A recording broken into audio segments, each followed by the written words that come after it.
Hello and welcome back to part 2, the sequel of recapping episodes 5 through 8, which will now just be 7 and 8. There are no Wi-Fi outages to report in Chicago this time, so Ganjo does not have to monologue 8 different times.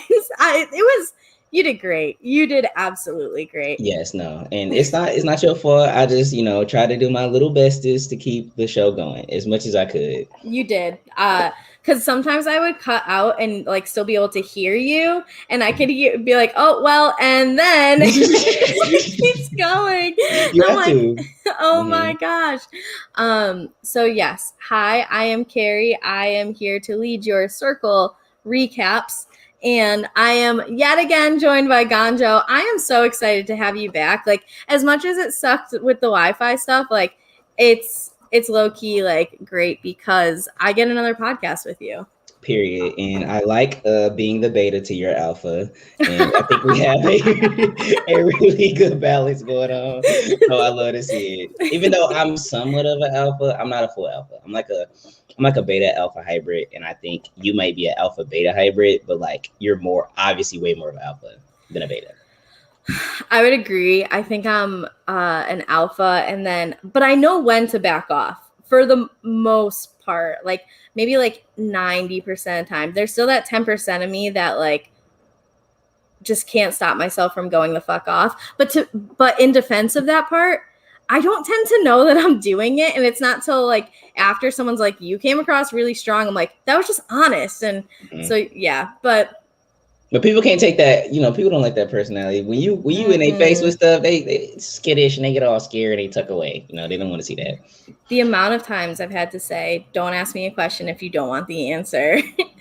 Because I'm not going to lie to you, because then you're lying. Like, I'd rather be honest and disliked than a liar and liked. Period. It's so hard to keep up with lies. Mm-hmm. Damn, you sound like Terralisha. She said, "I'd rather you know the truth. You do not like me, than you be fake and you love me." So shout out to that. Well, speaking of Terralisha, where we're picking up from where we left off, Courtney and River blocked her. Mm-hmm. So R.I.P. Terralisha. You had my casting spot because I'm also a high school math teacher who is a little too honest and a little too blunt. So if I only would have lasted 2 episodes, then maybe it wasn't worth it. Just kidding. It's like 6 episodes, but it felt like 2 series.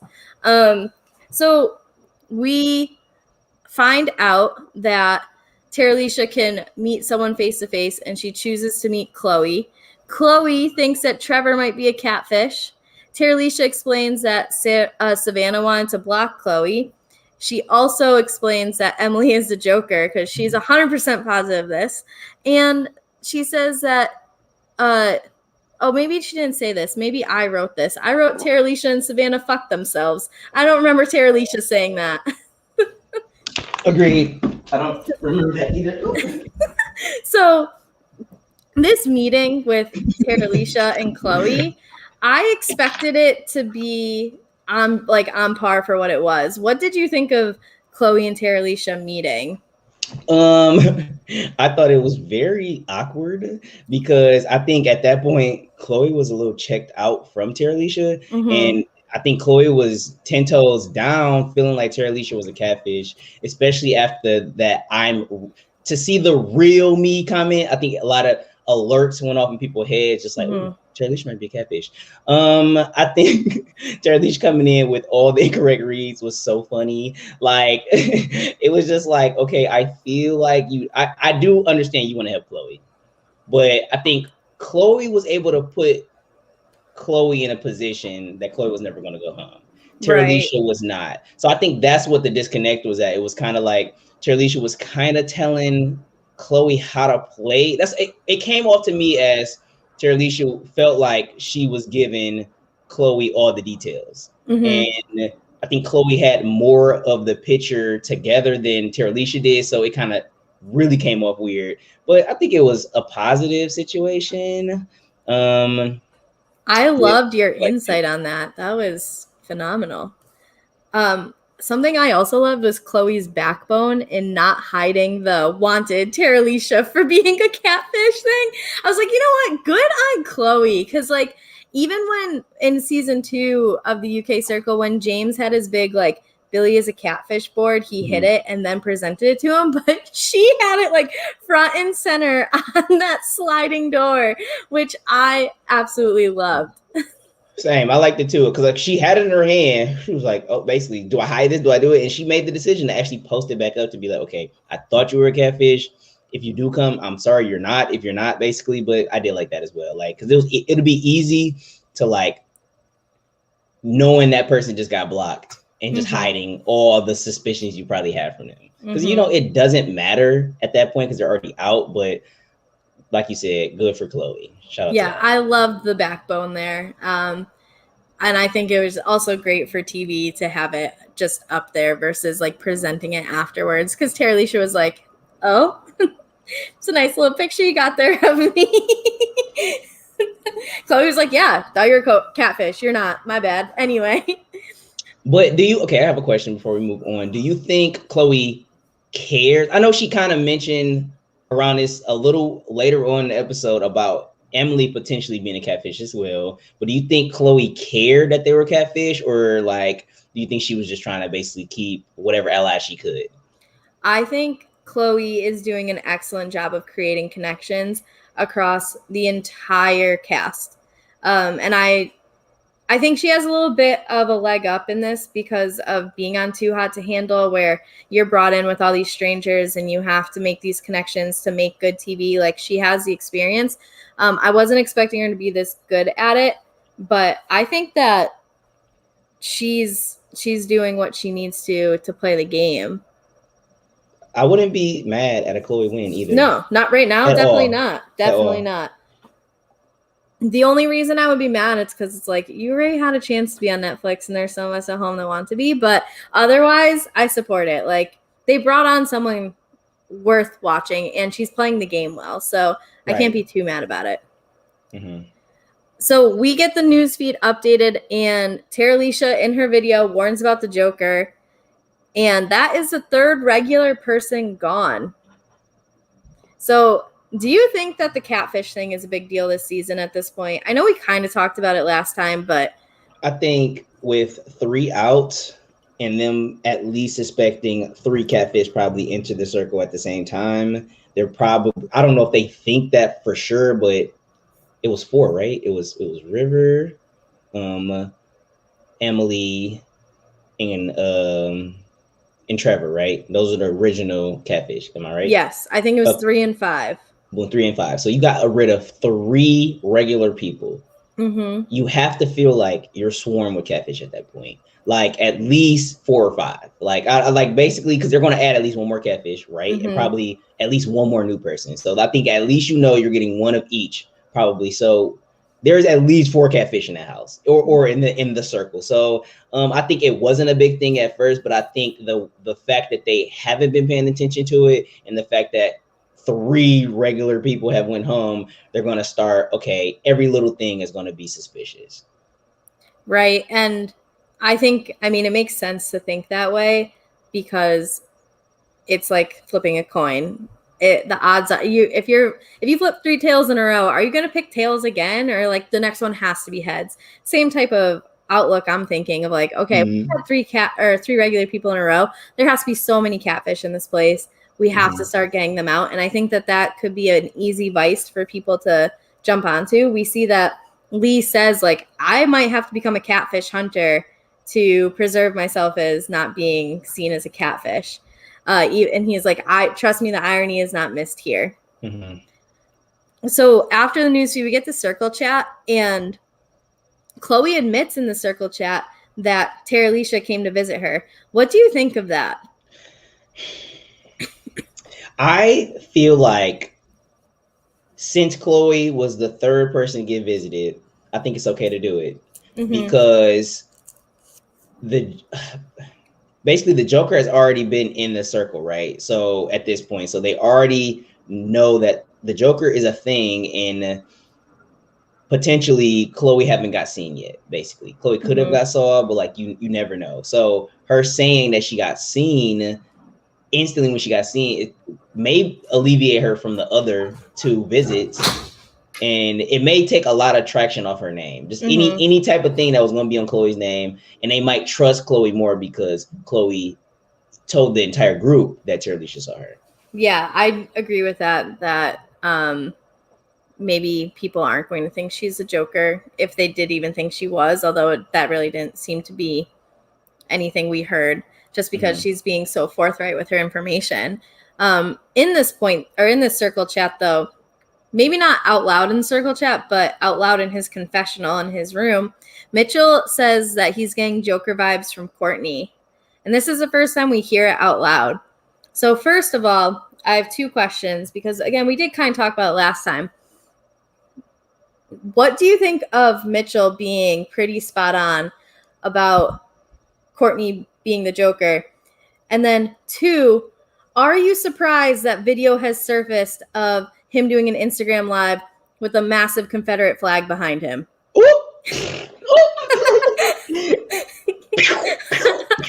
Bet you weren't ready for that one, I was not ready for that one. Oh my, it went pew. I was like, oh my god. But silent podcast where we're anything but silent. Let's go. Let's get it. I think it's cool, I guess, that he was getting those vibes because I personally didn't think Courtney did a good job being the Joker. But it seems like he did a good job because the scent was not on Courtney at first. At least, you know what I'm saying? At least the scent was not on Courtney. So I feel like Mitchell is good for kind of having a good inclination that it's Courtney, but shout out to that. But, you know, why you got to be out here openly racist? Like, why you got to be out here racist in general? But, like, it's just crazy. It's just like, why pick something against what you know is probably right? For Mitchell seems like not, I don't say a super educated person, but he seems like he knows people, I guess. It seems like he's been around different types of people.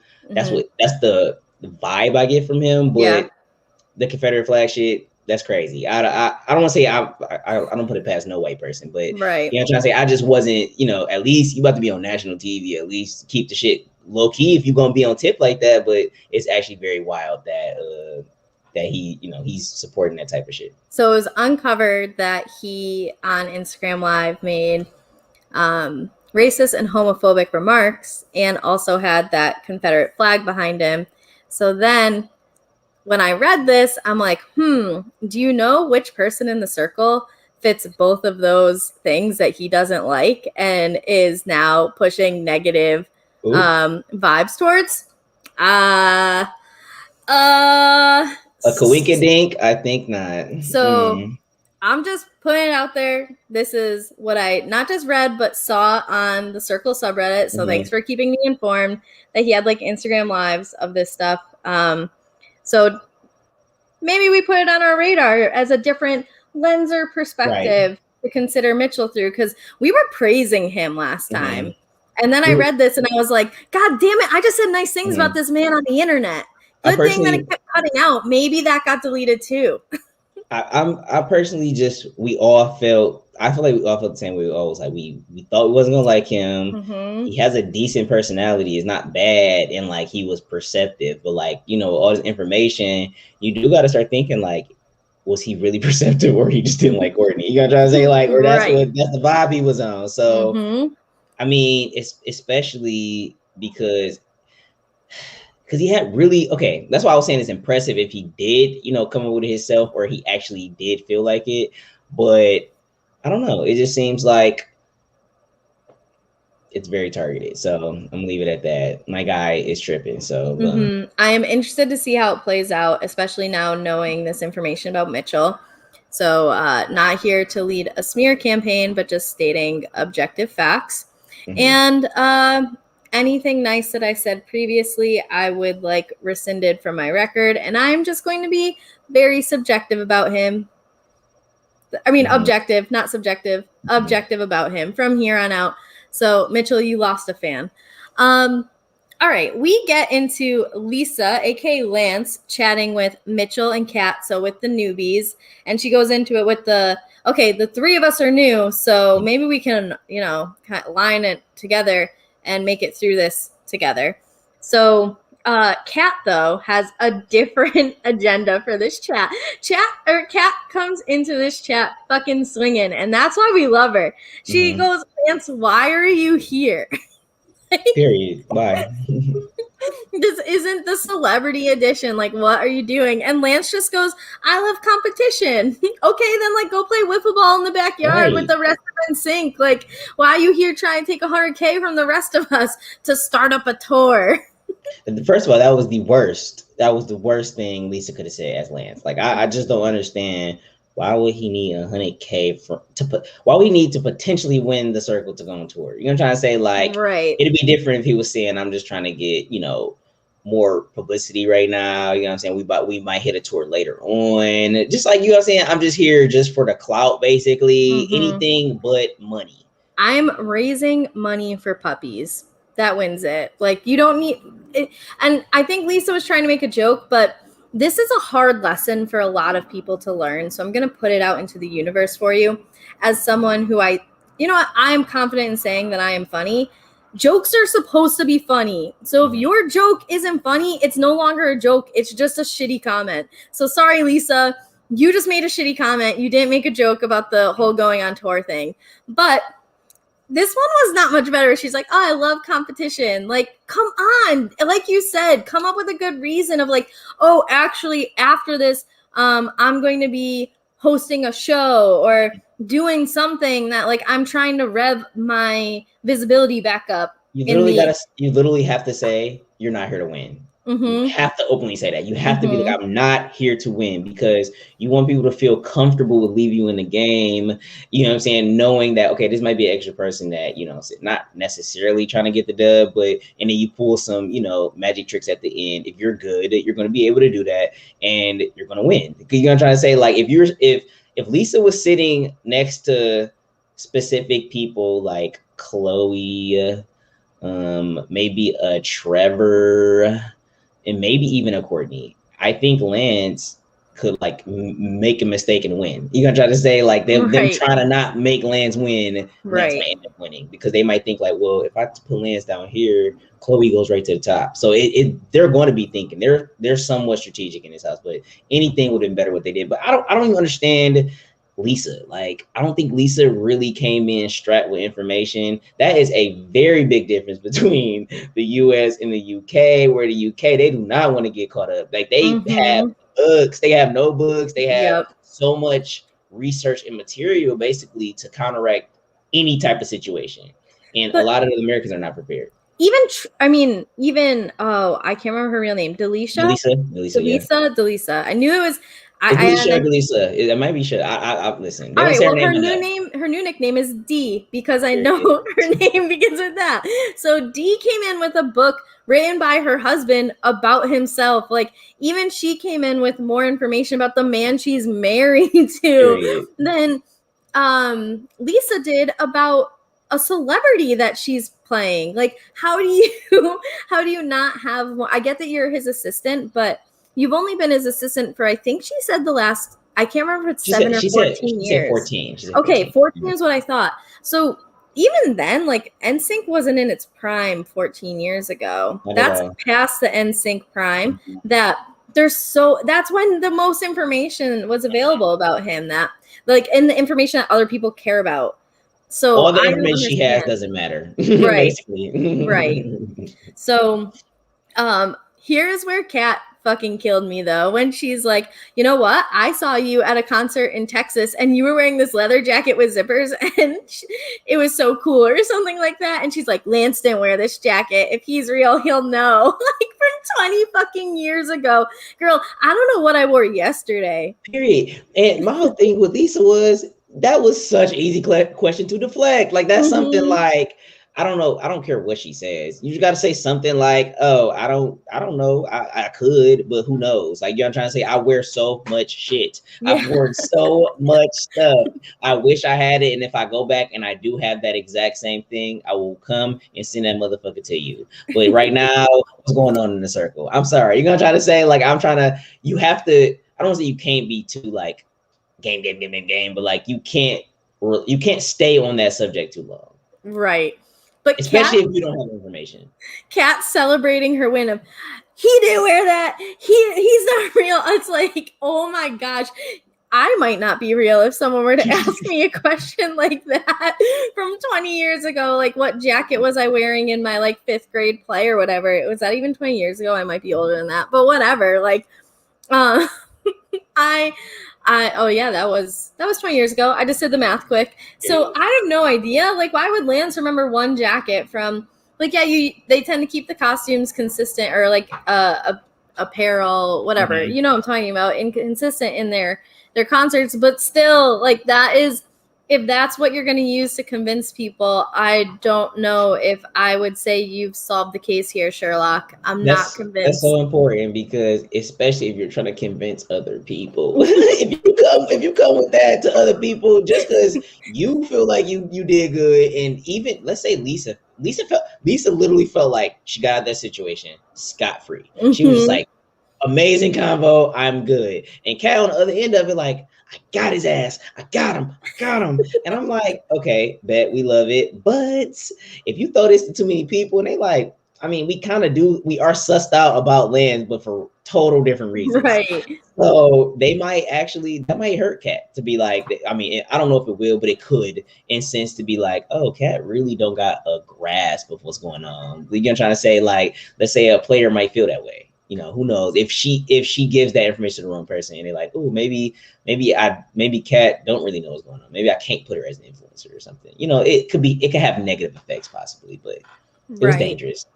I think the person that she really needed to talk to kind of put a realistic view on this would have been Lee, because I think Lee could have really grounded her in the like, okay, good point, but that's one jacket out of the thousands upon thousands of shirts this dude has worn in his professional career. But I think he would have been the only one who really would have like taken that realism approach with her. However, I appreciate that we didn't get it, because Kat is now on cloud 9 because she has figured out Lance Bass is a catfish. So now especially when we don't see these in these episodes, but when they actually get revealed as, you know, Lisa as Lance, she's going to feel on top of the world, and she's going to feel like she's going to be able to get anybody, any catfish out. So we're going to see that. I hope we see that side of Kat, to feel like, you know, she's unstoppable with the fact that she gonna snipe anybody out because she feels like they're a catfish. I hope that's the Kat we get. Oh, that would be coming next episode, because they're going to have to reveal that with the blast blocking. So we might be seeing that like tomorrow or whenever we choose to watch episode 9, because you don't need to stay up until midnight to watch it and tweet about it. Another friendly reminder to our friends who like to do that. There are some of us that have to like get up at 5 a.m. for a job and then work that job until about 5 p.m. And then we have to like come home and play with our dog. And then maybe we'll watch an episode. But sometimes we don't, because we have to take notes on it for when we podcast about it. And we're not in the note-taking mood. So like we do not need to be spoiling the next 4 episodes of The Circle for me tomorrow. Thanks in advance for your cooperation. Motherfuckers. Every week. It's so funny because I had created I'm off the subject. I had created an alternate account for the last Big Brother season before I even started, obviously, because I was like, okay, I want to tweet and not bother my followers. But now I got all of those type of followers, so it's kind of like now I need an alt account for my alt account, because now I don't want to spoil this for them. You got to, because there's way more people on the timeline that actually get spoiled from what you're watching, because y'all might be watching the same stuff. Right. Well, I mean, I at least appreciate your original alt account for trying to be courteous to other people, because sometimes courtesy goes a long way. Period. All right, we are now lined up for what might be the greatest downfall of a catfish in the history of this show. So Jonathan Van Ness from Queer Eye for the Straight Guy comes in, and now I will openly say I've never watched Queer Eye for the Straight Guy. The only knowledge I have of them is that Taylor Swift had them in their music videos. So like, hand up, I'm not the expert in talking on this, but they had to like glam out their mannequins. Sure. They received a box of supplies to do so. And let's just cut to the chase here. What the fuck, Jack? Like, that was crazy. Were you sick of playing the game? So you're like, I want out. This is the easiest way to make this happen. I am a 32-year-old woman who has never worn makeup in my life. However, I am also a 32-year-old woman with the common sense to know that this doesn't look right. I have a little bit of time to fix this, but Jack committed to the cause. Mm-hmm. I'm speechless, really. I'm absolutely speechless. I was shook. No, when I saw it, I was shooketh. I was like, okay, bro, did you even try? Like, but okay, I want to give him the benefit of the doubt. But it's hard to, because I look at it like, you coming in as a girl, what are some typical questions they will ask a girl? Mm-hmm. You have to know little stuff, like at least something. Like, I'm not even a catfish right now, and I could, what is it, MAC? Maybe, Fenty, Kylie, you got a makeup line, you got Maybelline, you got this, you got the juice, you got whatever. But all I'm trying to say is he didn't even try, and like, even if this it wasn't fully makeup, because I mean, makeup is art. So like, right. No matter what, you're doing art. Like, and you were so bad at art, they didn't even think you were a girl. That's crazy. Like, I know it was using makeup, but it was just like wild. And it's like he'd never seen a human face before to even replicate it, which is nuts. I thought it looked good. And would you date? I want to ask Jack, would you date that mannequin? If your girl came out looking like that, would you date her, Jack? Like, that's the real question. And if the answer is no, you should have knew that shit was not presentable. Like, I don't want to rag on Jack, but I do have to be like, ooh, that was kind of crazy. And like, it's just the preparation for me. It's like, it's the lack of preparation. And like, I know he wanted to come in as a villain. He didn't even play a villain. It's like, you play Emily safe. Like, you know what I'm trying to say? Like, it just was like, to be honest, it wasn't just the mannequin that put Jack in his position. It was all the previous things that they had stacked up against Emily. And then when that happened, it was just like the final nail in the coffin. And I seen some people saying like, oh my God, Jack was robbed. But I'm like, or Jack was, production did da-da-da-da. I got some, knowing we talked about last time, I kind of got some beef with production, especially if they like make it like the reality game show type shit and then not the game show, whatever. If that's the tip they on, I don't like that. But everything's fair in the circle, knowing that they're gonna be throwing you different kind of challenges to expose you. The whole point of those challenges is to expose the catfish. And if you're a good catfish, you're able to get through it. And if you're not, you're not. So I mean, he tried, but that's the thing. Okay, I'll talk about something later because I almost went way too far into the future. But go. So I somehow, some way, within the last couple of days, ended up on Jack's TikTok, and so Jack does a lot of circle explaining on there, and we actually get to see the real Emily. It's someone he goes to school with, on his TikTok, and I do think that if he had at least tried to use the I don't really wear makeup thing, like he could have potentially gone, because what person is going to come out at least openly and be like, there's no way your face naturally looks like that, because that's a fucked up thing to say. No one's gonna call that out straight up. So I think he could have at least made the attempt at that. But I mean, at the same time, he knows he was fucked as soon as that thing was put up on the screen. Like, it looks so much worse on the big screen. Have you seen that, like, the Circle account straight up trolling him? Oh my God. It's beautiful, though. We love to see it. Yeah, it is definitely, it's a type of art. It's not realism, but it's definitely a type of art. But he was cool about it on his TikToks, like kind of basically saying like, yeah, I knew that at that point I was screwed. And even like the next day or the next challenge, he's like, well, I hope there's no makeup in this challenge. But like you said, it's the preparation, because Jack also said in his TikTok that when he applied, he told them like, I would be okay playing meat. I would be okay playing a catfish. I don't care which catfish. So they went back and forth with a few ideas. So he knew what he was getting himself into. And the casting process from his TikTok basically went from like April when he applied till I think they filmed in September. So I think that once it was like confirmed he was on the show, which was in June, he had June to September to figure out how to be a girl. Listen, and I want to preface this. I guess this is the benefit of the doubt I'm gonna give Jack, and this has nothing to do with what Jack did.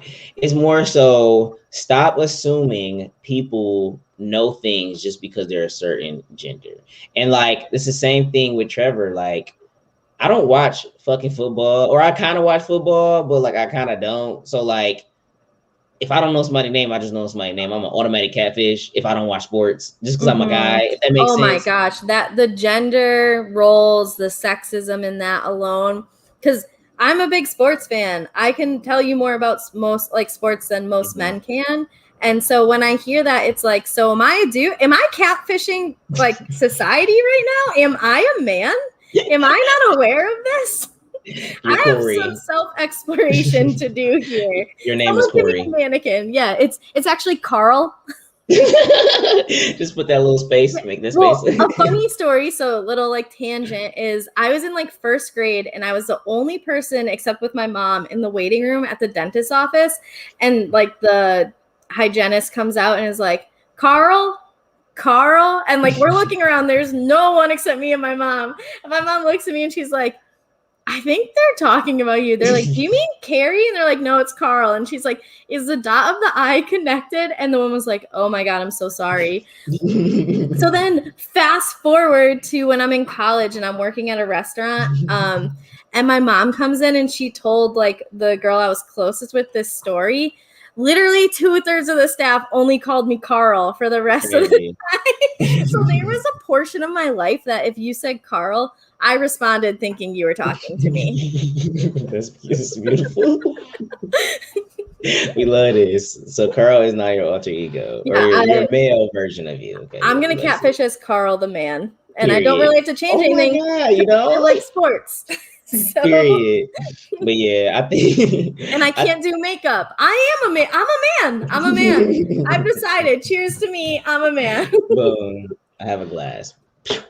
Okay. But no, yeah.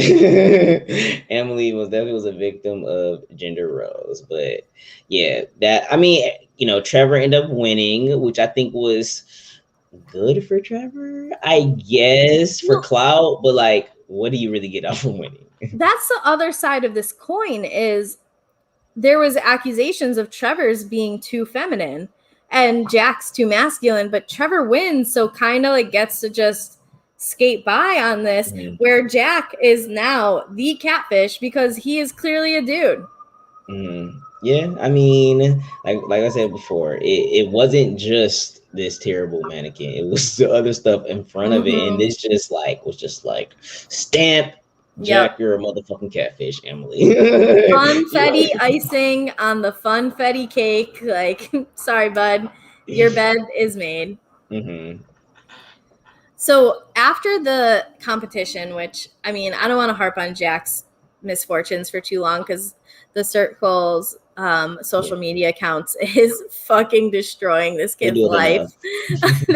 They are not holding back, which, again, I love when we get a sassy business account. He's supposed to be a villain. I'm sorry. Oh, that was the other thing about this. Like, he's supposed to be a villain. That was the other thing he said. So I'm not going to defend him. I'm just reporting what he said. He said, some of you are mixing this up. I said I would be okay being a villain, but I wasn't trying to be a villain. And obviously revisionist history and all, like, your story is the prominent one, all these tropes, right? But just letting you know, he did say that on his even if they edited that together, that was only one thing he said, he still said it. Yep. You know, that's all I'm saying. He still said it. So like, you gotta go one way. And like, I think he didn't. Basically, what that is, they wanted him. He felt like he could have been a villain. They wanted him to be a villain. They wanted him to be the villain. And then when he got into the circle, he kind of wasn't doing villain things. Right. Like a villain thing. I guess the most villainous thing was taking Savannah out. But the fact that I don't know, if we backtrack, the fact that they even had the choice between Savannah and Terra Alicia off that blocking is just crazy, because they also could have blocked anybody else. Right. Knowing that two people are going to stay at the bottom, or two people are going to go against each other, it's likely they're going to both stay on the bottom because they're going to rate each other on the bottom. If that makes sense. Like, I mean, people are able to bounce back from things like that, but you want to get the middle motherfuckers out. I'm sorry. The other thing is, I think he was more like villainous in his commentary alone in his room versus like the actions that he took. And I think that was a lot of viewers' problem with Manrika in season 2, is like she's being all friendly and making those connections within the game, but then on her own. Season 3. No, season 2. Oh, it's 3. Yeah, you're right. I'm sorry. I can't count. I have 2 years in this. I can't count. Season 3 of The Circle UK, that like she was bitchy and funny and quippy and witty and all these words, right, on her own. And I think that like those got mixed together in terms of her being like a bully and a villain and all this stuff versus like I think we're more distinctly seeing the separation of what Jack is saying alone in his room versus what he's saying to people in the chats. And he's not a villain. He just at all. He's also bitchy. Yeah, he's just bitchy. Like even in his commentary in his room, he's not really doing evil things to the players. He might say some little stuff like, I got you, or bitch, what are you talking about, or whatever. But in the chats, he's literally waffling in between conversations and not taking a stand. So Jack, aka Ego the Waffle. All right, so we've got Mitchell starting a chat with the boys called Brotherhood, and they basically talk about making a boy band. Then they start talking about who Mitchell prefers, if it's Emily or Chloe. And Trevor jumps in and is like, Chloe's mine. Back the fuck off. And I guess, I don't know if I respect that Mitchell was like, okay, it's all you. Like, no, I would have liked to see that conflict because of like, there would be 4 people or 3 people fighting over no one that they had met. Just like that would be funny. It would have been funny, but Mitchell is a stand-up man. I thought it was really funny, and I'm saying this very loosely, that Mitchell technically was the only straight man in there. Like it was 2 gay guys and 2 women, and it was like the brotherhood. It was just funny, like the optics of that group. Like just imagine them hanging out in real life as the brotherhood. That'd be funny. Mitchell wouldn't. Mitchell wouldn't. But I think Mitchell got some repressed, stuff going on. I'm on the same wavelength as you. I didn't know how to bring it up politely. But yeah, I agree with you. I think that there might be a little like Colton Underwood to him. Not the blonde hair. Not the white man. Just throwing that. I got that vibe immediately. As soon as he said he was a virgin, I was like, I know why. Especially because he's not ugly, so it's not like I see women trying to get with him. If that makes sense. Dude could get his dick wet whenever he wanted. So like just. And I mean, and it's just when it's not, even when it's religious stuff, it's kind of like, okay, why announce this? If that makes sense. Yeah. Like this shouldn't be announced. Like people being virgins or like not being virgins. Like why is that like a thing? I guess. Right. Like why is that like a focal point? Even when Big Brother did it in BB Over the Top with like the Virgin King or whatever. Like. Oh right, I actually watched it. I'm not a big Brother person, but I did watch some of that one. Yes, I didn't watch that season, but I just know about it from listening to podcasts, and they always talk about Virgin King, whatever. But keep going. I guess let's not go on a tangent. Mitchell, whatever. Mitchell, let him figure his shit out. So he did say bros before hoes. Anyway, Chloe chats Mitchell and she starts trying to flirt and Mitchell shuts her down so fast. she got friend zoned, which I don't know how you feel about the terminology friend zone. I know there was a big movement, especially from women, of like not using the word friend zone because it's like, okay, you as a male need to accept that as a woman, I am not sexually interested in you. That doesn't mean you got friend zone, but I don't even think it's that bad of a term, to be honest. I never thought about it like that. I feel like friend zoned is more than a women and men thing though. Yeah, because I it's agree. It's I like agree. a man can friend zone another man, a woman can friend zone another woman. It's the exact same thing. I think it's used in terms, I guess, heteronormative terms to be like, okay, this woman is friend zoning this guy. I mean, if you're annoying, like you have to put somebody in their place if they don't know where they're supposed to be. Yeah. I know that may sound aggressive more per se, but like not like yell at them, put them in a place, but like literally be like, okay, straightforward. Be straightforward. I'm about this, whatever, da da da da.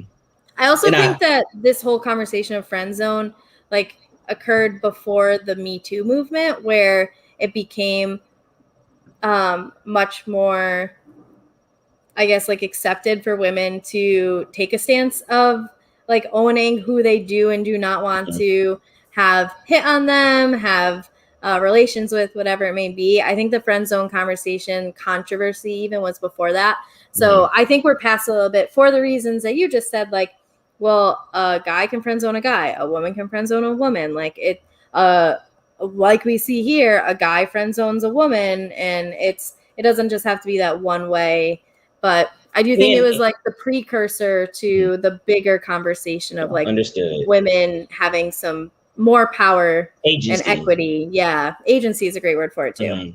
No, I feel that. And like, I mean, if we look at it in terms of the game, it seemed like Mitchell was friend zoning Chloe for Trevor. Yep. If that makes sense. So it wasn't even like he wasn't attracted to Chloe or he didn't want to do anything with Chloe. It was he just had this he wanted to strengthen his connection with Trevor. So he trusted Trevor to be cool with Chloe, and he didn't have to, extend that olive branch. And I think it paid off, to be honest, later on. Yeah, I agree with you. I love that Chloe like calls him out on friend zoning her as well. Like, again, that blunt British sense of like the personality, sense of humor. We see it a few times, and I just appreciate it, especially amongst Americans, because I think we are more the be nice to your face and be shitty behind your back versus the British are just a lot more straightforward. And have like a general care for people behind their backs almost. It's like the reverse. So I love when Chloe just calls him out. I appreciate that because we don't get to see a lot of it otherwise. Yeah, I would love that. Like if Americans or people just felt comfortable sharing what they feel. I mean, I think the UK people do it a little more aggressive than I would like for them to do it. Like how they can cuss at each other and it's not that deep. If we cuss at each other, we damn near fighting. So it gets to the point where you have to be able to balance. I think telling somebody how you really feel about them should be way more normalized. But how they say it, I would not promote that in America because I think it would be World War X out here. This is probably why I have like 4 friends, is because I also swear when I tell people what I'm feeling. So. I mean, same. I'm saying tip you on. It's like I got my dog. He can't talk back. He has to like me. I feed him. Yeah, he needs to depend, or he depends on me. Whether or not he'll admit it, he does. So after this, we get the results of the challenge, and we get Jonathan Van Ness giving some feedback. So, I mean, everything is like... I zoned out in this point. I'm not going to... Yeah, everything is kind of like positive until we get to Jack, where he just kind of is like, what the fuck happened? But Jack starts crying because of this, because Jack sees in this moment, like, my game is gone. And I kind of felt bad for him then. But really, I think what we need to highlight here is Jonathan Van Ness the best catfish hunter we've had this season? Ooh, yes. Well, no. Yes and no. I will say, I don't know why. Okay, I guess Jack can cry because he feel like, all of his work went down the drain, but like, I'm not gonna hold you, bro. You wasn't making it that far, even past this challenge. So it was like you were in a hole. You might have gotten out of it, but with with you getting tainted by Courtney to the new players so vividly, it kind of put you in a position where you didn't have the people inside the circle and you didn't have these two new people coming in. It's off rip. So that wasn't your fault. You got screwed by the Joker. Like, that's what you need to be complaining about. You got screwed by the Joker and not that specific challenge. But yeah, I feel like, I guess it's cool that Jonathan had like a little guest appearance. I like that Netflix is doing more of integrating their shows within other shows. I actually like that. Like, if you're gonna have a network, do that. Like, use your other employees, you know, or whatever. But this was Jack's worst moment. So we get an alert that tomorrow there's going to be a double blocking, and we get a hilarious Chloe line where she's like, there's only going to be 5 of us left, and then she like counts it out and there's 6, and just like, Chloe, thank you for being here, you have made me laugh. But that's the end of the episode. So like, while the Jack demise was definitely like the biggest part of this, I thought it was kind of a boring episode otherwise. It was the episode that made me take a break from watching that last episode. It was the episode that made me consider going to sleep and then watching the next episode the next morning, but then had to reevaluate the time I had available to watch the next episode the next morning. So I took the melatonin gummies to be able to fall asleep right after the next hour. But I was very, very tempted to just be like, okay. I mean, I guess understood. It was kind of boring.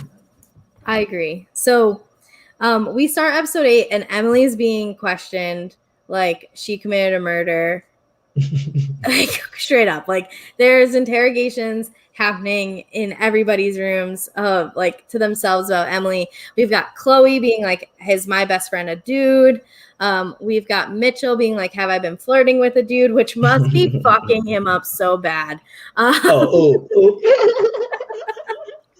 he said, my reception. Is this the beginning? Is this the new chapter? So, or is this what I'm used to? Yeah, is this what I've been hiding in my Grindr account for the last years? Anyway, River was also questioning him or Emily as well as Courtney. Courtney had a quiet episode after a big Joker episode in that last one, by the way. I also don't think I'll be able to get Mitchell on here as a guest after this, but so I mean, do we really want Mitchell? No, not after what I've seen. I am gonna contact Jack though. I think we have a chance of getting Jack on here, and I think I will state a claim. I think Tara Alicia will want to talk, but I don't know. Too. I can't speak for Tara Alicia, but I feel like Tara Alicia will have the tea, and I feel like Tara Alicia. I don't want to say, I don't know how many outlets she got, but I will most definitely want to be like a place for Tara Alicia to be able to talk if she wanted to talk. Would you come back if we're able to swing Tara Alicia? Most Great. Definitely. Perfect. I'm glad I don't have to twist your arm. So I just have to get a character on the on the cast to come back for you to come back to, but it's okay. No, I'm just easy. That's the only way. That's it. Or bring Carl. Carl. Oh man. Listen, I'm considering cutting my hair, and like, if I cut it short enough, I could pull off a Carl. Don't you doubt me. And when I have a motive, when someone says like, do it, that's all it takes for me to do something stupid. I am the worst with peer pressure. Like, it's bad. I've done some dumb shit because of it. So anyway. Poor Carl. We're doing it for Carl. So we get Emily chatting Lance because Emily was like, I haven't really connected with Lance. This might be a good ally for me. And the foreshadowing here is I'm drowning in it. I need a noodle or a life jacket or something. Put swimmies on my arms because I'm drowning in this foreshadowing. So I love that how wrong Lisa is about everything. Like how bad Lisa is at this game. She got on the show because she's Lance Max's assistant. She did not get on the show for any other reason. And it's kind of frustrating because I would have rather taken a regular person who would bring some sort of like gameplay, strategy, drama, something. But like, she was literally there to catfish as Lance Bass. No matter if she knew anything about Lance Bass or not, they were just like, oh, a fan connected to a celebrity? Perfect. We made it. And so she's like, oh my, or in her, in her room, she's like, yeah, Emily seems so genuine. She seems great. Like, girl, where are you? What? Where have you been? Where are you? What's going on here? Like, you are Patrick Star living under a rock. Aloof. Like, that is it. It's aloof, just done. Like, don't know what's going on, confused. And the thing about this conversation in particular, I don't know who started this conversation. Emily started it with Lance. I always write the person who starts it. Emily chats Lance. Listen, Emily gonna make a wild ass decision later too, and I'm just like, listen, you kind of doing yourself dirty. While everybody else is utilizing the group chats, Emily is out here solo dolo in chats, and it's kind of like if you have a limited amount of chats a day anyway. At this point, I'm not having one-on-ones with nobody. I'm sorry, I had my one-on-ones early. We group think, are we saving each other or not? Like, you know, circle talk, save each other basically. Like, figure it out. I don't know, and I just think that was a missed opportunity for what I don't know who he had. I don't know who Emily should have also put in that chat. Just anybody else, maybe Kat. Anyone with some equity in this game, because Lance is over here on Baltic and like you're missing all the players on like Broadway and Park Ave because you're in that like the slums of in terms of people who have any sort of social equity in this game. Why are you wasting your time here? Period. I was like, what is this? What's going on here? And it was boring. So something that like I think we really see a lot of this episode and maybe even a little bit of last episode is Emily. It does and we talked about this last time was like hey, oh my God, girl, blah, blah, blah, blah. Like your hair is great. And then it's like, so who are we going to vote out? Like go straight into strategy. There's no smooth transition. There's not like, it's always Emily doing like 1 to 2 nice like platitudes. And then it's all right, let's talk game.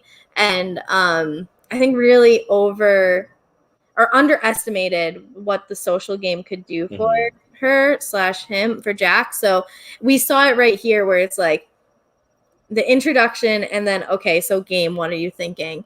And Lance is like, oh my God, people love you. It's crazy. Carrie, listen, in real life, this does not work with me. I know I'm a difficult person to please. I'm not gonna hold you up. I'm easy to please, but I'm also difficult. All I'm trying to say is if you hit me up in real life and you actually need a favor from me, if you come at me, hi, how you doing? Da da da da da. If you send me 4 or 5 messages and then you ask, every message is making the no better, the no bigger, and you about to get a fat ass no in your face. Because to me, in real life, I just need you to come straight with it. I don't care about the fluff. Either you want to have a conversation with me or you need something from me. I don't need to have both with you, if that makes sense. So like, I just need to know what you want, or we can have a conversation. Boom. And I think Emily doesn't know how to have that smooth conversation with people. I don't know Jack from a can of paint. It seemed like he's able to have a conversation with Bryce on a Purple Pants podcast. Well, but that's about Survivor and that's about Survivor takes. So I don't know how well versed Jack is and actually just communicating with people, but it's showing in the circle that he sucks. So yeah, I don't care if it's Emily as the character he's playing, just that's who he's presenting as, and that's what he's giving us. The irony is Jack also said on his TikTok that while he was in there, he read what book is it, like How to Influence People and Make Friends or something like Power Influence. It's like a very common book. The book cast have for Second Chance, I believe. Yes, I know exactly what you're talking about. Yeah, like that a lot of people who are going on reality TV read and like maybe go back and annotate, highlight. We talk about in high school using the Champ reading style. Like go back and try that on there because, buddy, we need to do better. We need to do better. I personally feel like it doesn't work, especially if you're going to try to learn how to be nice to people right before going to be nice to people for you to win $1 million. It's like your brain is probably destroyed at that point because you're not trying to really get people to like you. You're trying to get people to like you for a certain amount of time so you can do something, so they can do something for you, basically. And I think reading that book, if you don't have that, like I brought up the Cass situation. I don't know how old Cass is, but she's over 35, I believe. So if you had 35 years to be a good human or know how to get along with people and you still can't, a book is not going to help you. I'm not going to hold you up. Like, you have to actually actively practice being nice to people and actually forming connections with people. And I guess it's cool to like try to, get some neat tricks, to learn how to talk to people. But I think the best person who's able to manipulate people are people who can get people on your emotional heartstrings. If anybody who's able to touch your soul with the conversation, and it seems like Chloe is able to do that in this circle, and Emily is not. Well, I think it comes from a sense of being genuine. Like, you want to find someone that you can trust and talk to and enjoy spending time with. Because, like we said, if you're friends with someone and they're an influencer and you're not, they're likely to keep you because they like talking to you. They like what you bring, versus if you're just like, oh my God, your hair looks great. Okay, so now who are we voting low, or whatever it might be. That you're absolutely correct. Like, there does, I think that's like why Michelle Fitzgerald wins Survivor. You know what I mean? Like, you have to have that natural ability to connect with people. Otherwise, you really, really, really have to practice it. And I don't think a book does that for you. A book can like lead you and make you like think about things, but like until you genuinely are engaging with other humans and putting this into like, and facilitating it essentially is in real life and not in a game at first. Yeah. Because if their first inclination is trying to do this in a game, it's crazy. Yeah. I read this book. Now let me try. Like, period. Now let me try. Let me see if it works. I watched Steph Curry play basketball last night. I'm gonna go shoot from half court. I'll make it. It's fine. I watched how to do it. It's okay. This is the spiel I give my students about doing their math homework. I'm like, you can't watch me do it and then just expect to be able to. So anyway, it's not ironic that the only person is worked on is Lisa and basically Mitchell. Yeah. This gameplay, that's just so wild. So after this conversation, we get Trevor chatting with Kat.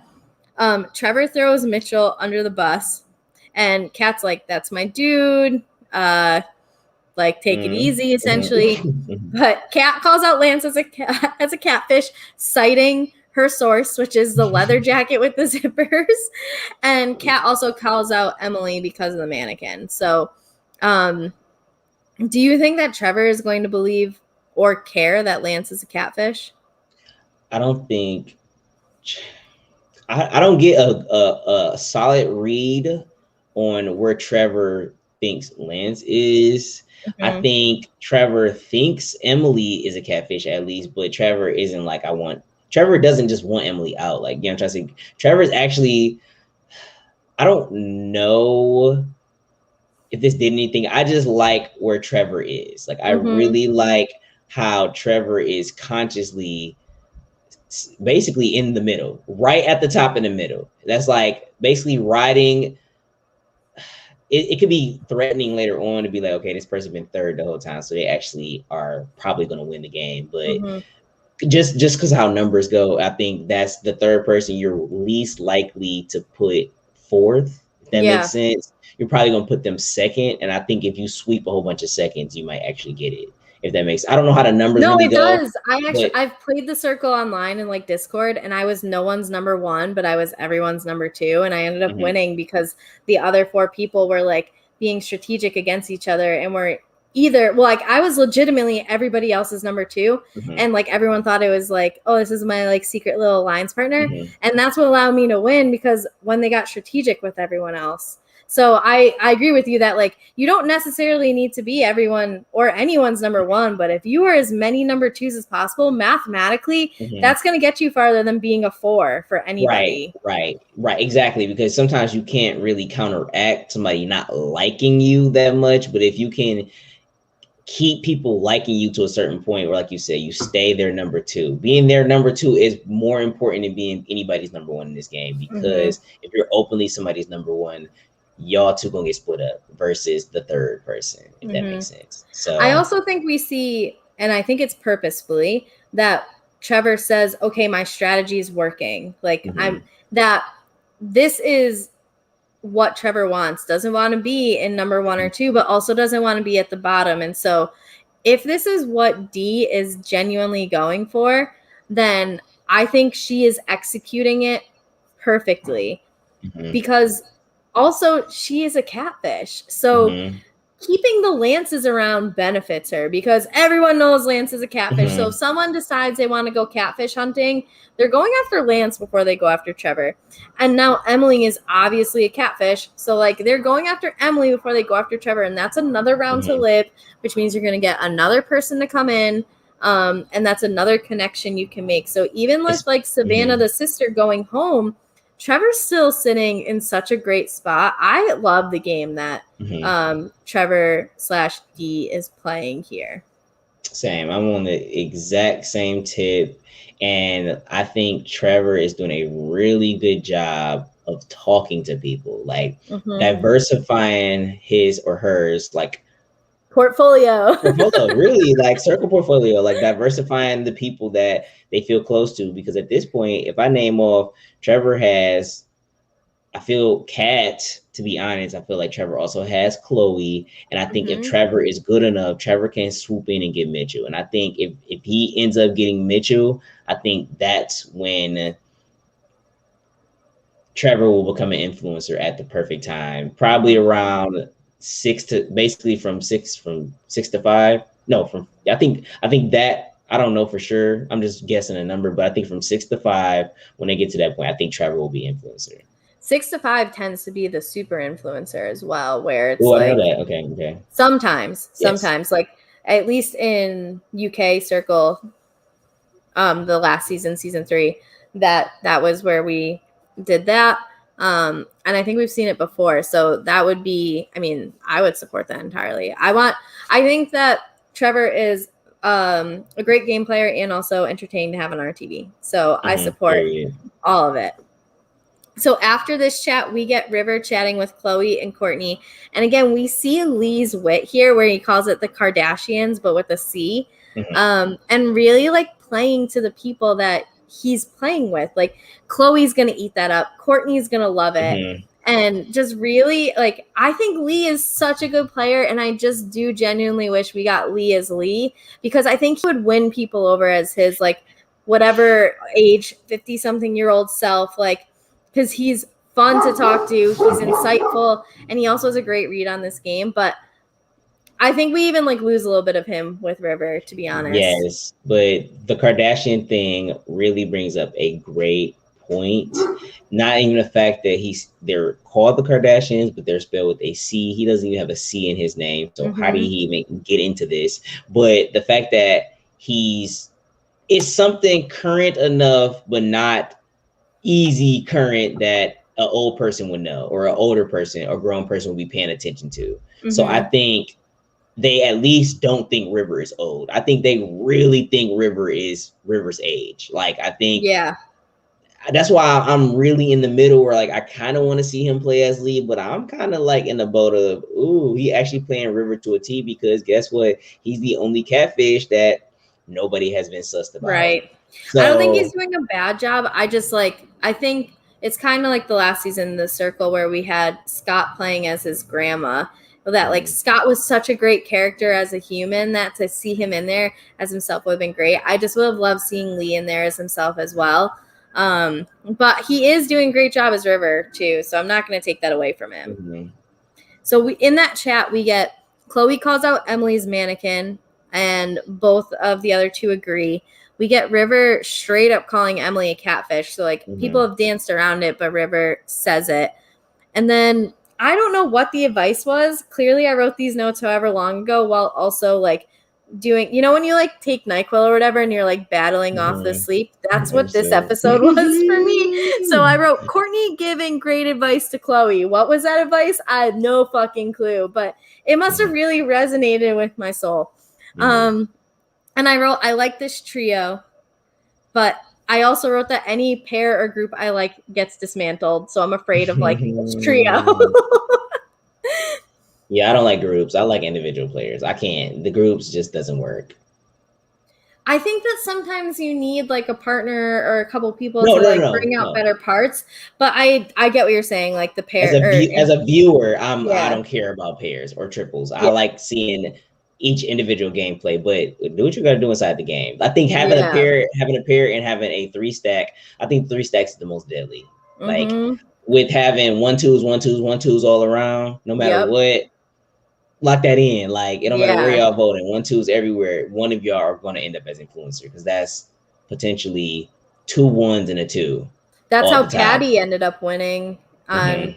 on that season. So I agree 100% that like mathematically it makes the most sense. But if you can like find people that you trust to do that. Mhm.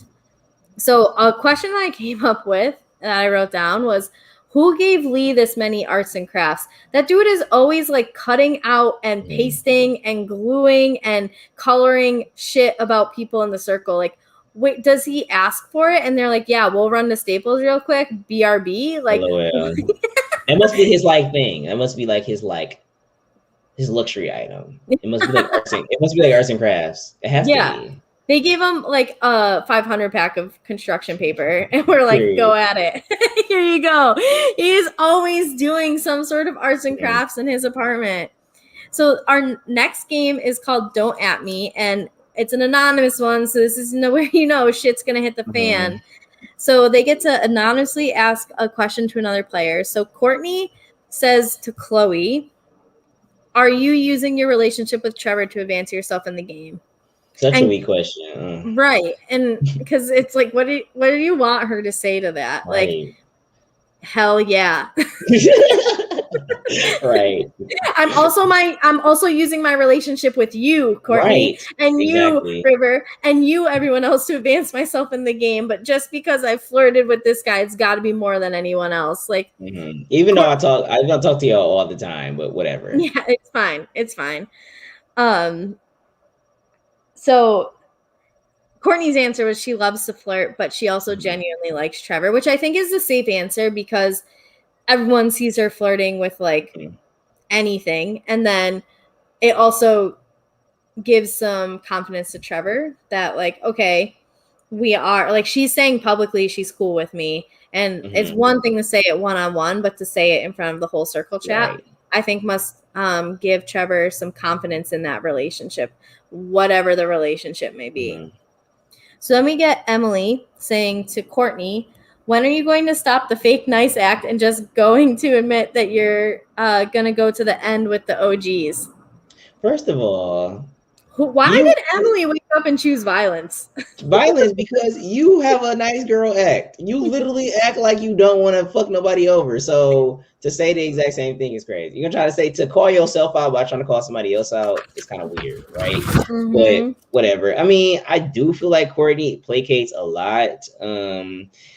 I don't want this to seem like I don't like Courtney, but I think the character they want us to like in Courtney, I don't like. Like, I think I Mm-hmm. would like Courtney as just Courtney, but I think they expect Courtney to have the one-liners. I think they Mm-hmm. expect Courtney to be funny. I think they Mm-hmm. expect Courtney to just be this all-out strategist and know all of this. Basically, Courtney is their like, I don't want to say they're like go-to, where like they feel like Courtney's gonna give them some kind of sound bites. Where the same situation from Chris of season 1 of Circle US, I feel like they casted Chris, to be like the stimpy gay guy who was saying all the little cutty things or whatever. And I think they wanted the same thing with Courtney, but I don't think Courtney's funny like that. Like, not to shit on him, but I just don't think he's a funny person. So I think it comes off kind of weird when they like he's like taking us into like the next scene sometimes, saying a little Mm-hmm. joke and it don't be funny, but whatever.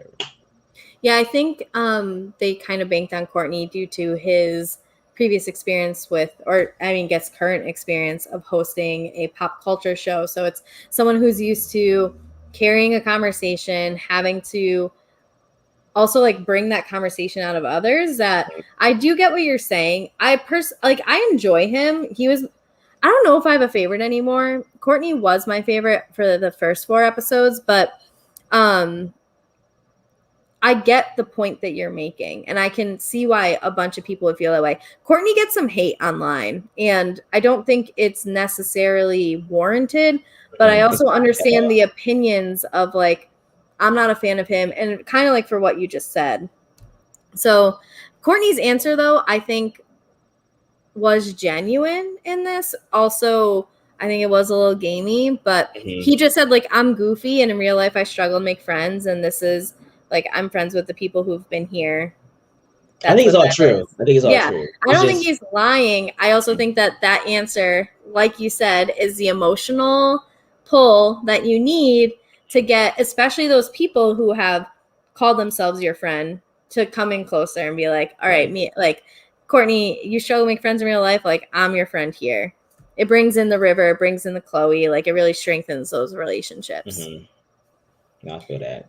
So Mitchell then says to Emily, what are your top 5 makeup brands? Do you think Mitchell came up with this question on his own? No, most definitely not. Like, listen, I mean, because he didn't give me, I need to find out if Emily's a catfish or not. He didn't give me those vibes, but I can't put it past him if he did come up with this question.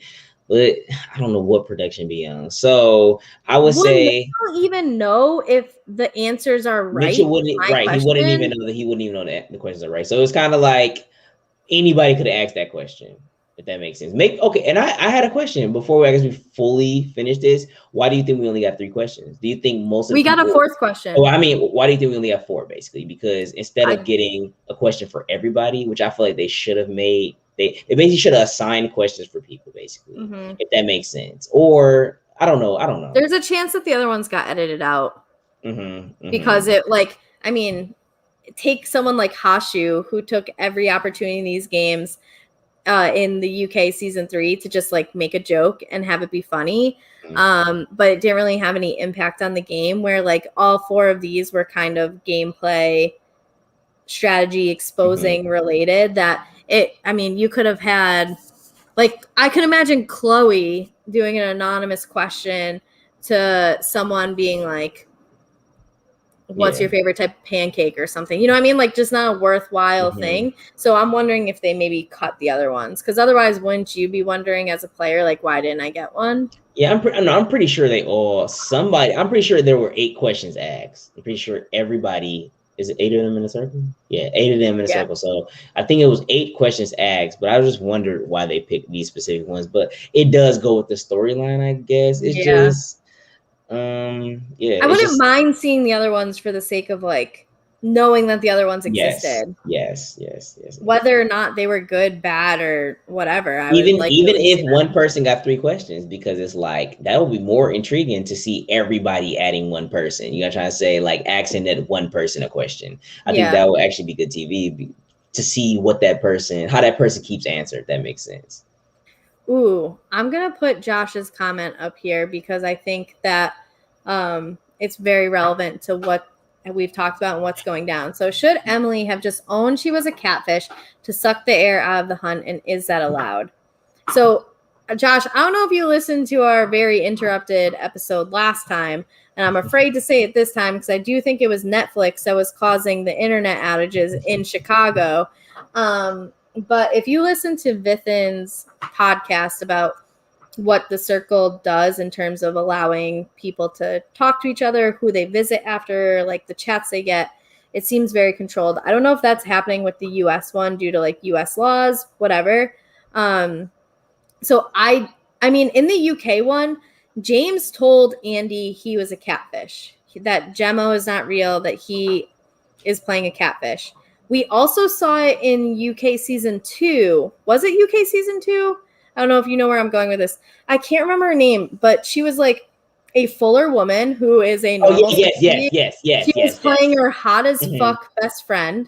Was it? Or was it season 1? No, it was season 2. It was season 2. Season 2 UK. Okay, I mixed them all up. She was playing her hot as fuck best friend, and then she just like overcame with this like self-guilt of like, why am I hiding myself? And she told people who she really was. So I don't think it's against the rules, but I also think it has to match with their storyline.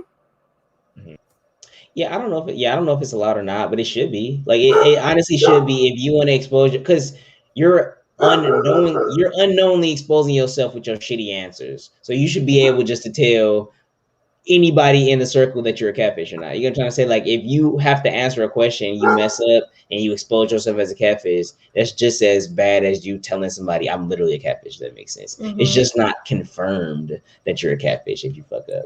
And even if you are saying that you're a catfish, you could be lying about that. Like, that could be like high level lie, you know? But in season 2, when the girl who did it, and I can't remember who it was, they allowed her to switch her profile picture to it was herself. crazy.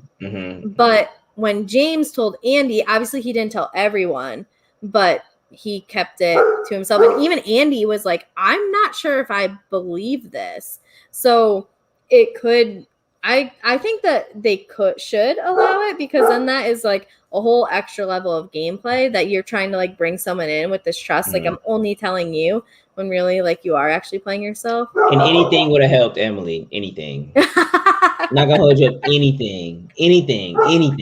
Like, but to be honest, I think Emily should have been like, when Terralisha got blocked, I think Emily should have got blocked, because it seemed like it was way more sus on Emily at that point than it was them not liking Terralisha. It was just like the Terralisha Savannah blow up really like lingered around. So I think like the fact that Jack was in there longer, or Emily was in there longer, basically made it so Jack had to throw a Hail Mary. Like, I have a solution for Emily/Jack. The next time they need to do anything like this, bring a magic 8-ball with you. So, Chloe, or should I tell Chloe that I agree with her opinion about Savannah? Period. Maybe later. Fuck. Yes. Okay. Yeah. Savannah, she sucks. Like, come on. Just some way to make decisions. But we like see Emily getting caught up here in the makeup stuff, but I don't think Mitchell would have known the makeup brands anyway, unless Mitchell has a whole deep other past that we don't know about. But again, I'm not going to speculate. So, our last question, and this is River coming out like he is fucking Jack Bauer, going straight for the jugular, like no holding back, and just goes, Trevor, how hard is it to play a catfish in the circle? Period. No chill. He said, let me throw that boy in raw, no lube. Let's go. Yeah, he is like, can you just extend your neck a little so it's easier to reach your jugular? Let's make this easier for everybody here. Wow, make this as painless as possible. And Trevor, I don't remember the response, but I just wrote, appreciate her dedication to lying. So, it was the comment of, do you really think I will lie about being a single father, or something along those lines, or whatever, which got a good reception to everybody, but I don't think that was the best answer for that. I know you're put on the spot and you have to say something to like alleviate the catfish. You can't just be like, oh yeah, I am a catfish. But you caught me. You caught me, yay. But I think whose turn is it to play hide and seek now? I mean, having morals in a reality show is boo-boo. I mean, like, it just doesn't exist. Like, to say when you're competing for money, to say like, I have morals or whatever, or it was a line about, you know, Trevor having morals. I wouldn't lie about being a single father or whatever. But it's kind of like, I lie about a lot of shit. So, so the thing that like shows, for example, like Survivor have really taken a hold of in the last however many, I would say like 4 or 5, and I'm not a great Survivor historian, I'm not a great historian of anything, to be honest, but have really taken ownership of the fact that they're getting big fans to play their show now. These are people who have studied, admired, done their research of the show. Anyone who watched season 2 of the UK version, I believe it was James who was catfishing as the single mom and really played up that storyline. All it takes is someone being like, nah, I've watched all the Circle seasons and I've seen someone do this before. And I wish we would have gotten a comment like that. Like, we don't know any of them to be these big Circle fans. I don't think we will get that until at least season 4, if that makes sense. Because I think they shot both of these back to back. Well, they shot the UK season 3 and the US season 2, but not season 2 of the UK. That was like over No, a no, year. no. I'm saying like I think they recorded 2 American versions. Like this is the first Oh, yeah, one. yeah, you're right. Because then there's they already cast for season 3 as well. I'm like, you're absolutely correct on that. Sorry, I misunderstood. So yeah, no, I agree with you that if there is a chance of us seeing that, like, let's take ownership of the fact that this is a TV show. It's on the biggest streaming platform across the fucking world, that people might have watched this and then really liked it and heard that there's a UK season or however many UK seasons and went and watched that too. So I would have loved if someone was like, okay, well, fuck you, because in UK season 2 this happened. So, but we don't get any mention of that. That's like my dream as a fan. No, and not to even knock people, their fandoms or whatever, but like, I don't know. I don't think you could say you're a fan of the circle if you haven't seen where it started, if that makes sense. Right. Like, I know it's different. Like something like Big Brother is different because that's so far back and like it's so boring. It's such a different game. But like, even the first season of the circle, it was different, but at least it was like 3-4 years ago. It's very fairly like new still. It probably was not even that long ago, probably 2 years ago, whatever. But 3 years, I don't know. Time is crazy with coronavirus. But all I'm trying to say is people need to, like, if you're gonna go on a show and there's research basically. Like you can research what previous things happen, and you may not get the exact same draw, but you might get something similar. And they're gonna cast similar to what they did. So if it's not a single mom, it might be a single dad. You're trying to say like just as easy as that, where it's the same type of catfish, just switch roles. Yeah, so, the archetypes type. The archetypes. So a single parent as a thing. Yeah. You're trying to say that's the archetype of a catfish at this point. On Manrika's Instagram story, she was talking about how she had this book that producers took from her when she left the circle, and she was like, this is a game. It follows a pattern. It follows a structure. If you understand that and you track enough data, you can figure out essentially what's going to happen before it happens. And she's like, I wish they would have let me keep it, but like she kind of like freeze framed a shot where you can see like her color coded thing, and she's like, I did well because I knew this is a game that has a pattern and a structure, and I was able to kind of navigate it. And like, that's the type of shit I appreciate as like a math person. Like, okay, go off, girl. But it's again that it's a fine line. It's a fine line between preparing, I guess, and giving off game by energy. I personally, I didn't watch the UK season yet, but I'm about to compare her to Manrika to Kevin Martin. Same situation that happened in BB Can 5, where Kevin Martin peeped the games, peeped the challenges at late game, and knew what he had to really focus on. And he comped his way to the end because he studied the competitions. So it got to the point where, like, I mean, you don't want your game to ever be broken, but the circle is so new that I think they're really scared to do like different things, like that. The little stuff that they do change will be like small but big. Like they added it in the Joker this season. We didn't have a Joker last season. Like the UK had a clone, which was a fun storyline for a couple episodes. So the first person that got blocked got to choose one of the 7 players left, or I think actually I can't remember if it was 7 or 8, but whatever, left to clone and come back in as that person, and there was no telling who the real one versus like the clone was. Yeah, and there was no one even knew like that it was the first person who was blocked that came in as a clone. So like that was a new twist. So basically, if that person stayed, then they would just catfish as that profile the rest of the time. That's cute. I'm not gonna hold you. That's some cute ass shit. You gotta right go there. watch the UK season 3. I am gonna watch. I'm gonna watch as soon as this is done because I just want to get like fresh mind or whatever. But yeah, that's cute as hell because that gives.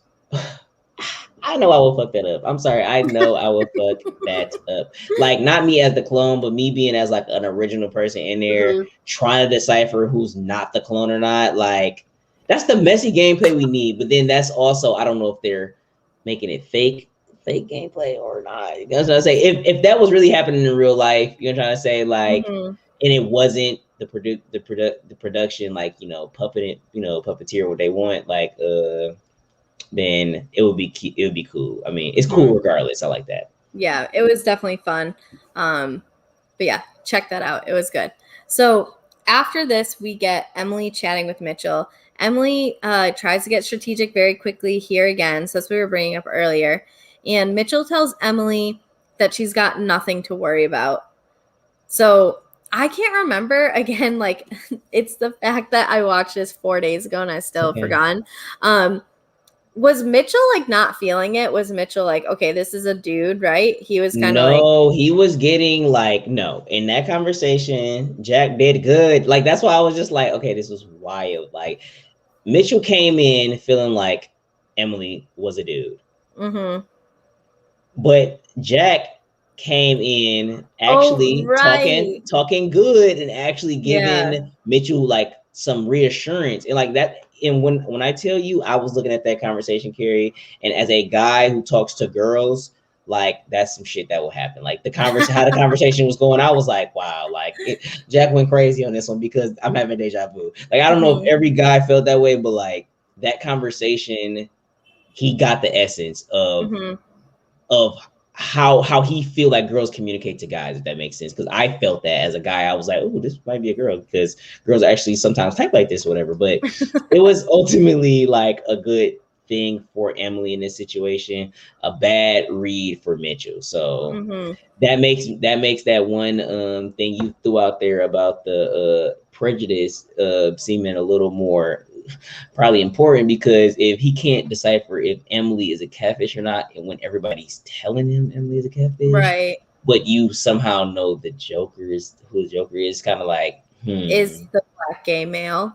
Period. You gotta try to say Okay, so Kat chats Chloe after this, and I think this duo is hilarious. I want more Kat Chloe conversations immediately.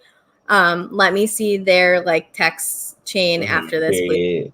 So Kat says her best buddy is Mitchell, and Chloe brings up Terralisha and the Joker and what Terralisha had told her, and Kat just straight up tells her like what what the Joker said.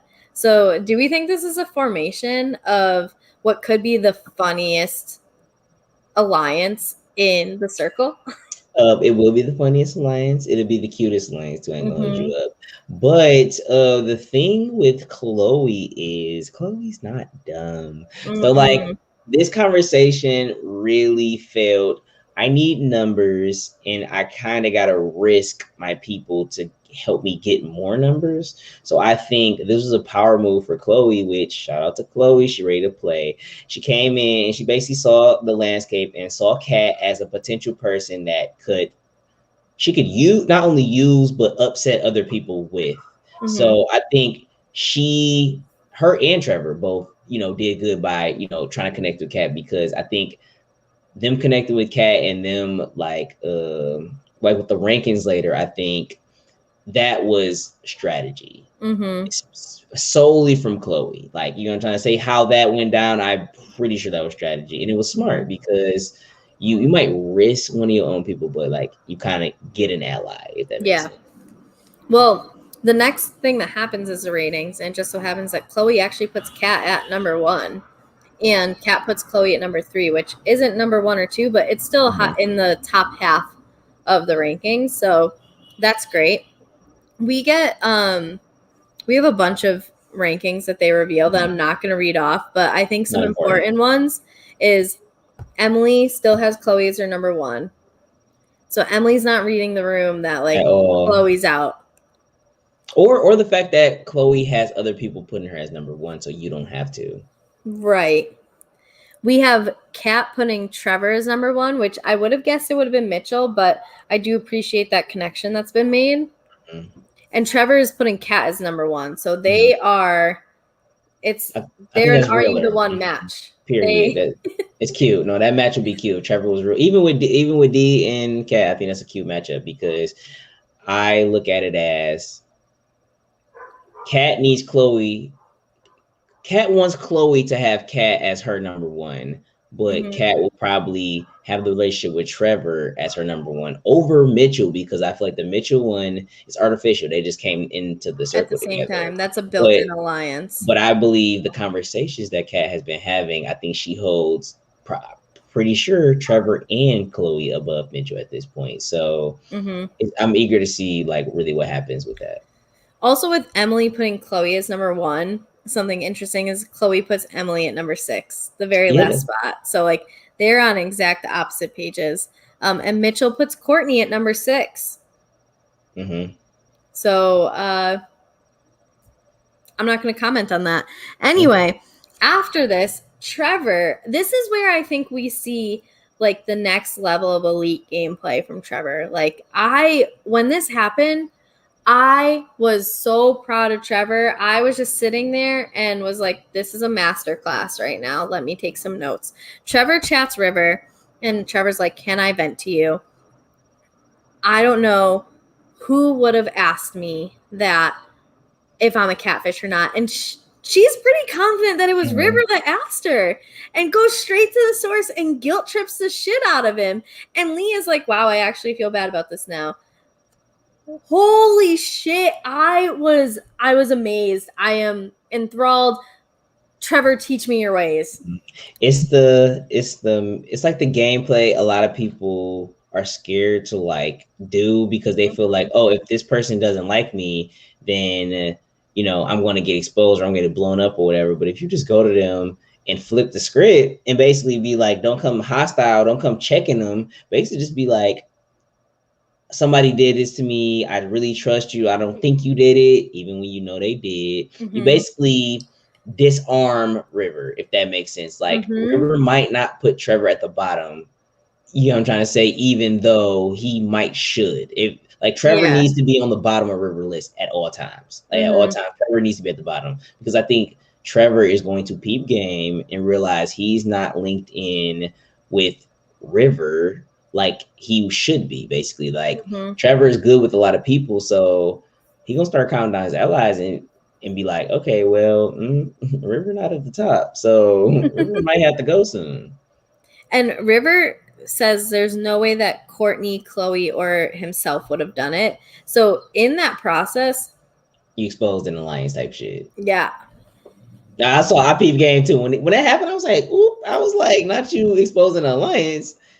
Maybe it was a power move. Maybe it was like, I know for sure these people didn't do it because I'm linked up with them. So if you want to go against me, you about to have some people on your ass. Like it could be that too as well. Or it could be like they wouldn't have done it because it's us together. We're working as a group. Right. But I thought it was interesting. Like, okay, you're gonna name these specific names who didn't do it. Like you're definitely giving some information here, whether you mean to or not. So we get the rating results in our next alert, and there's no influencers tonight. The bottom 2 players are instantly blocked. No questions asked. So our first place finisher is Chloe, and I put a smiley face next to it because I was happy about that. Second is Kat. So I'm pumped because these are 2 people I love watching on the circle. Third is River. Fourth is Trevor. Fifth is Mitchell. So it comes down to Courtney, Lance, and Emily for that last safe spot. And Lance and Emily are our bottom 2. So Courtney finishes in 6th. They are both blocked. RIP. Is this too soon, too late, on time? On time, most definitely on time. Like I was looking at this and I wholeheartedly thought Courtney ass was going home. Like I was like, I zeroed back when River and Courtney had a decision to make, and I still think this was a bad decision when they had a decision to make: either vote out Alicia or vote out Emily. I don't think Courtney got snaky vibes from Alicia directly. I think Courtney got those vibes stemming from Savannah. And I think if Courtney was really playing the game how I feel like Courtney feels like he's playing the game, you need to put emotions aside and look at the landscape. Somebody who wanted you out was influencer first. They didn't get you out, and they've been on the bottom twice at this point. If you're a fan, you should know that at one point, somebody might get instantly blocked. And if somebody might get instantly blocked, the likelihood of it being the bottom person is very high. So what you want to do is not take out the bottom person. Like, not take what is going on here? Like, why does that, like, obviously that person was not able to connect with people as best as everybody else. Mm-hmm. So you can correctly identify that they're not as strong of a player as everybody else. Why are y'all taking him out? And I think Courtney put himself in a weird position where he was at 6. So even though Emily did end up going home, I think to have Terralisha there and Lance there was a good buffer vote for him. And I think potentially Courtney could have also been in front of Mitchell. So I don't know how high Emily put Mitchell, because that could have also messed Emily up. You know what I'm trying to say? Just where Emily put Mitchell. At this point, it would have just been helping Lance and Courtney, because Emily was at the for sure bottom. But if you get what I'm trying to say, like, I think you have to be more strategic with who you taking out at specific times. I agree with you. And the way you explained it definitely highlights that why are you taking out the person on the bottom? Because now that leaves the bottom spot to be open for someone else. And it could be you. And with these ratings, they've been like so fluctuating, so crazy. Right. It's like anybody could be at the bottom at that point. So we get an alert, and that says before you leave, you get to meet another player. And the funny thing I thought was Mitch is finally putting a shirt on because someone might come visit him. So it has taken 3 full episodes for Mitch to finally put a shirt on. But Emily and Lance go to see whoever they're going to go see, and they end up in the same apartment. So I think it's funny because you have Lisa in there first, and she's like, what's going on? Like, clearly has no idea. And then Jack walks in and thinks that Trevor, who he went to go see, is this like little white woman. Playing a black man. Yeah, playing a black man. Playing a black single father. Bold move, but right. Like, you are asking for it on the internet if that's your gameplay, and Netflix is taking a fucking risk if they're allowing that. But anyway, they find out that they're sharing a catfish profile, and they see the picture. Isn't it some like nerdy dude? Am I making older that guy? up? It's an older white guy, and I don't know if he has glasses on, but he has like a gray beard, all of that. He has all the old guy swagger. He seems like a little biker man type shit. But like they're, I guess this on a preview, but the preview talking about how he about to play a psychic, and that's right. Dangerous waters to me, right? Because I know that's just too cute to put a sidekick in the circle. Literally every time I walk by the psychic place that's like 3 blocks down from me and it says walk-in welcome, I roast them because like I wouldn't be a walk-in because I'm a psychic. You should know I'm coming. Like you are opening yourself up to this. That's so funny. And that's literally every time I walk by to go to the little Mexican grocery store that has the best fucking tamales that I can ever ask. Not one day the psychic gonna be watching this podcast, and then when you actually walk in, they're gonna be like, I knew you were coming. Did you bring a tamale for me? Yeah, like I agree with you. Out of any profession, like, why are you doing this? Why psychic? There's so many options, and you chose this one. How do you think that these two are going to do together, sharing a catfish profile? Horrible. They both did terrible with their original profiles that they supposedly had months to, actually, I'll give them credit. I feel like since they don't have no preparation, I think they'll be okay. Because I just think if they can wing it, they might be fine. I think Jack is a fan of these shows, so he's game. I feel like he's game savvy enough to understand. You need to, break down and rebuild. Basically, like you just got a second chance. First of all, they should have made Terralisha and Savannah. Oh my god, I haven't watched it, but there's like a 10-minute Instagram reel of those two like still going at each other. Like they apparently hate each other. I mean, in real life, like I hope it's just like a ploy to be like rivals type shit. You guys, I hope it's not like serious. I hope it's just to keep the season going. The Circle Cast a rivals season. I would die. Hey, listen, the challenge obviously feels like they needed Ed for some reason. Like, I know this is off topic, but like, I don't any feeder shows, but the Circle, like, I guess, like, it's like a stretch to me. You know what I'm trying to say? Like it's most definitely like a stretch. But it seemed like they have a Netflix deal because Too Hot to Handle people are not about to be on the challenge, so we let us see it. Yeah, well, because they did have seasons of the challenge on Netflix for a bit before Paramount Plus, so I don't know if they're still on there. So that probably is. There's probably a reason for that. It's a good business move for Netflix. It seemed like they like to. I was very intrigued. I know it's so off topic, but I was very intrigued to see what Netflix was going to do with reality TV. And I think at this point they've done, I say 8 or 9 out of 10, with the 2 points being taken off from it not feeling real enough. That makes sense. Like it seems like almost there, but like it seemed like it's still a lot of bullshit behind the scenes. Yeah, I agree with you. That like they need more reality in their reality TV. Yes. Yeah, like, it's still too much TV. They haven't found that balance yet, but okay, so I'm going to be positive, and I think that Jack and Lisa bring 2 very different gameplays to the circle. Lisa was clearly all like at least an attempt to be social. There was no strategy behind Lisa's shit. There was a couple comments of like, oh, ranking here and there, but like I think that Jack is almost entirely strategic, that maybe the 2 of them, because they're so different, can balance each other out and like make that Reese's peanut butter cup, you know, like let's bring in the chocolate, let's bring in the peanut butter. I'm not saying it'll happen, but I think that there's at least a chance that like Jack's going to want to do one thing one way and Lisa's going to want to do one thing the other way. And then it's just, are they going to be able to communicate and kind of like find that level ground? I think Lisa will be more of the like give upper position. Yep. I think she'll be more passive.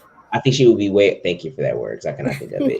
But I also think Jack's assertiveness is going to get him in trouble with this account, because I feel like Lisa has bad reads. Like Jack doesn't have great reads, but like Lisa's reads are so bad. Yeah. But Jack also doesn't have the finesse. I feel like Lisa is nice, and I think if Lisa wasn't playing Lance Bass, I think Lisa would have been in a way better position. It's just she was never going to be able to do this. Just her personality and the material she brought as her preparation, it just didn't set her up for that. But I do feel like I agree with you. I think they balance each other out very well, and I do feel like as long as Jack can relinquish some power, I think the balance of them 2 will make this catfish real.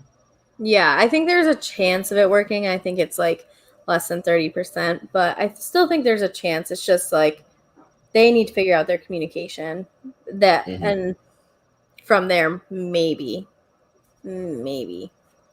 But we are at the end of episode 8, so I can't remember what the previews are. If you do, go for it. But perfect. Then it'll be a surprise. It's just a lot of super influencer. Oh my god, what do I do? Right. It's just a lot of shocked faces. I like the fact that we're not getting the finale until the week after, right? Yep. Perfect, because these spoiler motherfuckers. Do you have any last thoughts that you want to share on the circle? I guess I don't have to give any final winner thoughts, but I'm really rooting for Trevor to take this home. Like I've been Team Trevor like from the beginning. If I had to choose somebody who was my favorite, it was Trevor. I wanted to like Terralisha, no shade Terralisha, but I saw Terralisha not giving a fuck. Yep. And I think Terralisha was strategic enough to position herself well, but she had to give some type of fucks at one point. Like she had to at least act like she did, and I don't think it came across like that. But overall, I'm having fun watching, so I'm excited for these next 4 episodes. Same. Well, Ganjo, I have to thank you for not just doing 1 but 2 podcasts with me, and we're shortly going to do a 3rd together. It's a Carrie and Ganjo show coming in hot. So period. Hot as hell. Yeah, if you like it, then you're getting a lot of it, and if you don't, then get the fuck out. So.